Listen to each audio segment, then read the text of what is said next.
My next guest has long advocated for a teaching document on Eucharistic coherence from the U.S. bishops. Here now with his thoughts on what we can expect from the USCCB next week and much more is the Archbishop of San Francisco, Salvatore Cordileone. Thank you for being with us, Archbishop.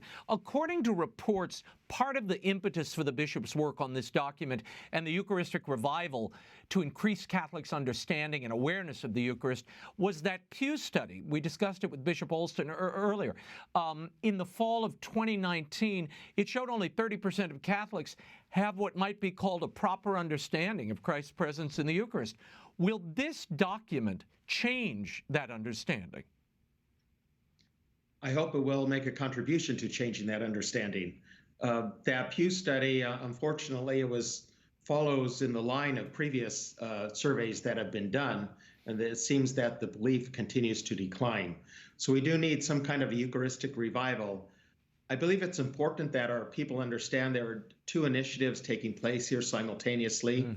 The Eucharistic revival that was really sparked by that Pew study, but ongoing concerns about the declining belief, is it's a process involving local gatherings and celebrations around the Eucharist in dioceses, then in parishes, culminating in a national event, something like a Eucharistic Congress, and the forming of Eucharistic missionaries. So it's a kind of a broader pastoral strategy.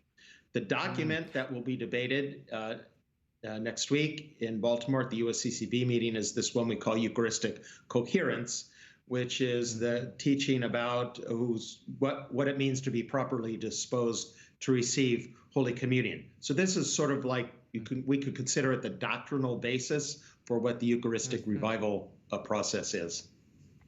Now, in a new reflection, you linked abortion, homelessness, and the urgent need for Eucharistic revival among Catholics. And you called for bishops and other leaders to a, quote, profound Eucharistic revival, which requires a renaissance in the Catholic sacramental imagination, not just words on the page.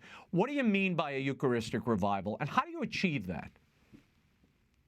We achieve it first and foremost by worthy worship of the one true God. We also need catechesis, but catechesis is more than what's taught in the classroom. It's more than what is communicated with words. We need that also. We've seen this terrible decline in the quality of catechesis. Thank God it's starting to rebound. We have many great resources available now, such as the Augustine Institute. But that's the transcendental of truth, where we communicate with words. There's the transcendental of goodness, which is the care we give to the homeless, to the poor and the suffering. But we also need to focus on the transcendental of beauty. So we need worship that is truly worthy of the one true God, that is reverent and that is beautiful, and we bring God our best. Unfortunately, a very casual attitude has crept in, and not just crept in, taken over now, I think, in terms of our Catholic worship. So we should, the best music we can provide, wear the best clothes that we have to show proper respect, observe sacred silence, participate in the prayers and the singing.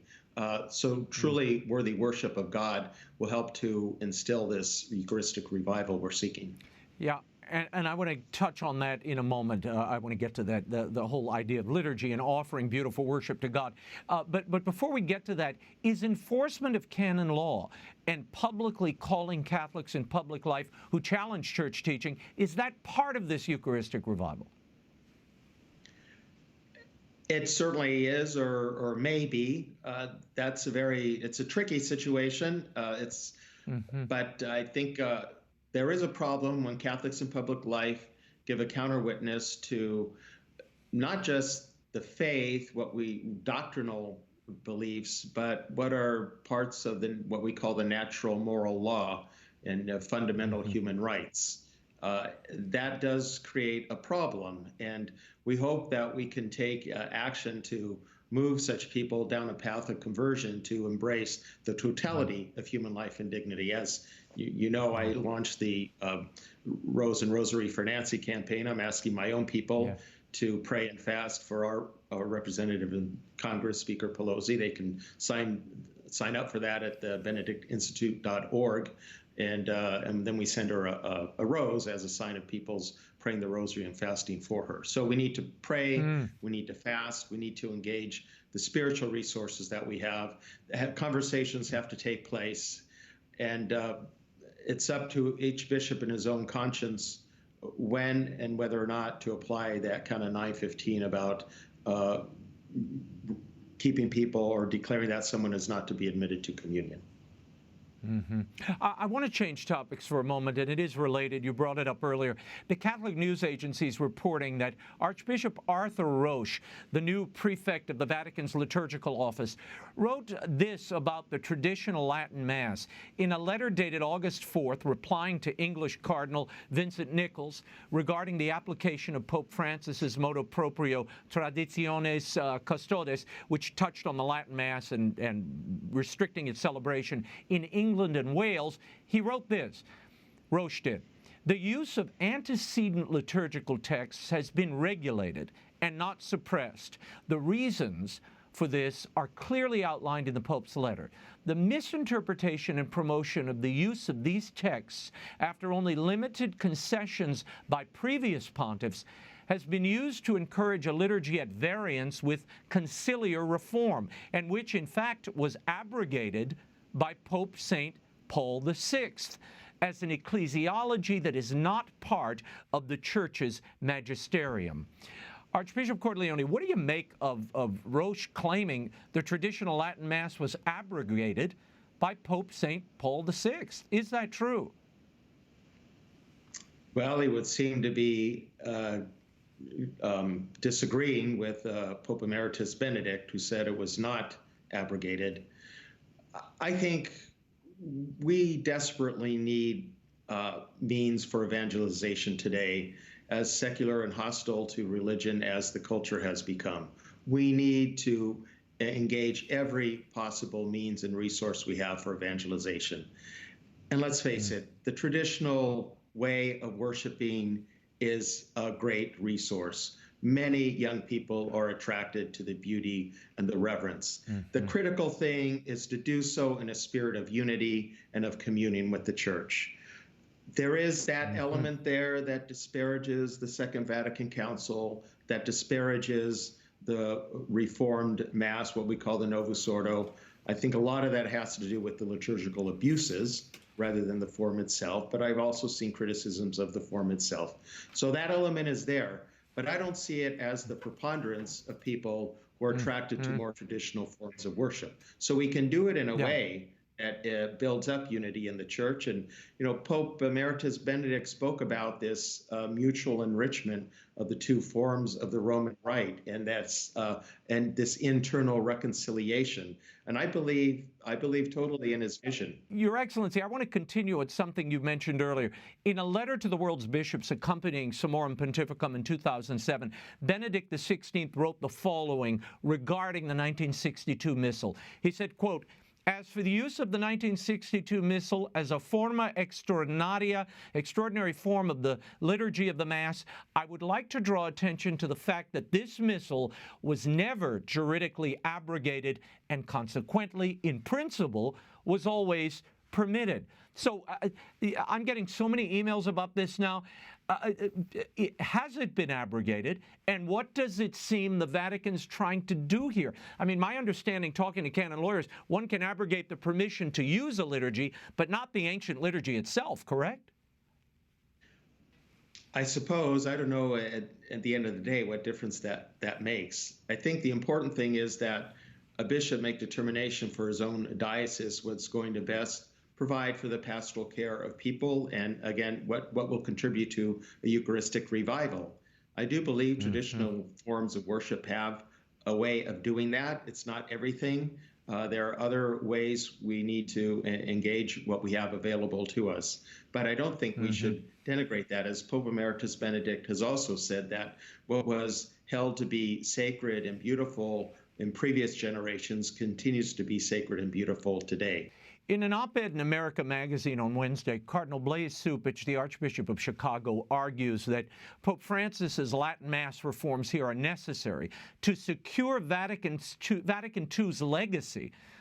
Cupich writes, failing to promote a return to a unitary celebratory form in accord with the directives of the custody of tradition will further call into question the authority and value of the Council as an integral part of Catholic tradition. We must be vigilant that the concession to use the former liturgy does not become a platform for this division to deepen. The specter and danger of a parallel church is a real one.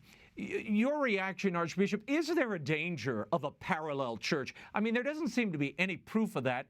There also seems to be a lot of bluster about Vatican II being in jeopardy. First of all, how many people are really attending the Latin Mass? And if a Holy Mass threatens Vatican II, that says more about the stickiness of the Council and the way it was implemented than it does about an ancient liturgy, no? Yes, as you will recall, before the Pope issued Traditionis Custodes, he conducted a survey of the bishops around the world.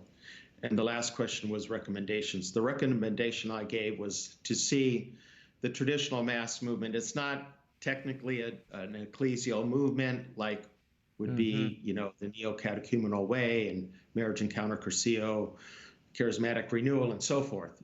But it has all the markings of one. An ecclesial movement has the potential for renewing the church, but only if the church leadership stays engaged with it. So it's kind of what I call a bidirectional reality. It's kind of a grassroots movement, but the church leadership has to be involved to guide it properly, ensure it stays within this sense of communion with the church. If the church leadership is absent or punishing, then it will go off on its own and create a parallel church. So yes, there is a danger that will happen, but that will happen if the church leadership is absent from the people who desire this form of worship, or all the more so if they punish them. We need to stay engaged and guide it properly with the spirit of communion. And I know of parishes that have what we used to call extraordinary form Mass as one of the Masses in their Mass schedule.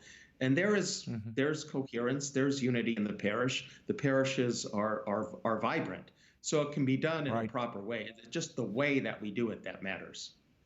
Yeah, no, I agree with you entirely. I'm just sort of astounded, having watched the church over these last 25 years from this seat, that we would reignite the liturgy wars and create disharmony and division where there really is none. And we're talking about such a very small group of Catholics who practice and attend the traditional Latin Mass. And my entire connection with them, it seems to me, these are very faithful, pious people, and you want more of that, not less.